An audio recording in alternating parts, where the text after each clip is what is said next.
Hi, I'm Jeff Matt. I'm owner of Victory Auto Service and Glass, and I'm an ASE Certified Master Technician. Today I'm going to show you how you can easily, with just 3 items, check your oil level and top it off if you need to top it off if it's low. So today, to get started, we need to get the hood open. There's actually, on every car, a hood release that's going to be located inside the vehicle. On the bottom side, it's usually just a lever. You pull the lever, the hood will pop up, and actually won't open, and you go up front to lift it. You actually have to reach inside here. There'll be a secondary latch on just about every vehicle. And if you can see on the camera, this one's just spring-loaded. You reach in here and you push that off to the side, and then you lift your hood up. Once you get your hood open, you're going to be looking around for some type of rod that will be tucked off to the side. In this vehicle, it's actually up here on the top. But on several vehicles, or most vehicles, you're going to see it laying across this top here, and it's just usually secured by a little clip. So you would put that up, find the spot that it's intended to go into, and there's actually a little arrow here showing where that rod goes in. So with the paper towel, what we're going to do is look around the engine compartment, and generally speaking, you're going to find a yellow handle loop of some sort.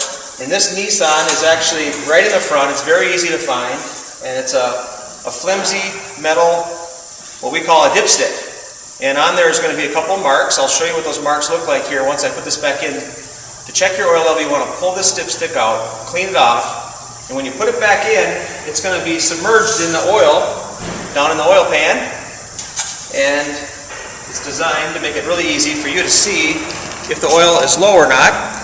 And as you can see on this one, there's 2 holes, an L and a H, H being high, L being low, and it's definitely full of oil. So there's nothing wrong with this vehicle's oil, and we won't have to add any oil to it. So that is good. That's what you want to find.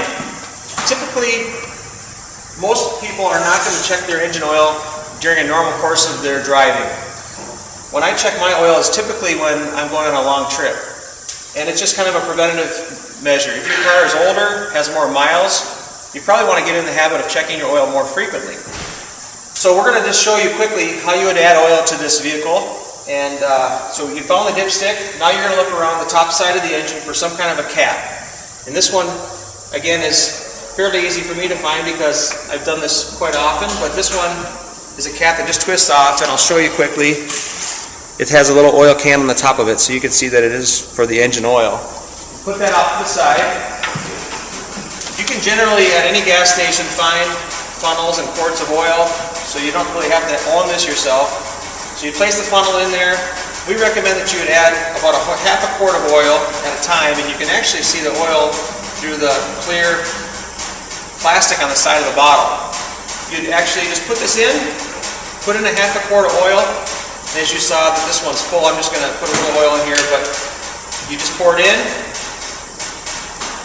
and once you put in a half a quart of oil, no matter where it's at, if it's on the low side or if it's in the middle and you want to just put some oil in there because it's low, you put it in there, allow the oil to run down to the bottom of the engine. You take the dipstick back out at that point, wipe it off, place it all the way back in, fully seated, pull it back out, and recheck it and make sure now that your oil is up to the high point. And after you get that done, take your funnel out, place your oil cap back in place, tighten it down good and tight, and that is how you'll check your engine oil.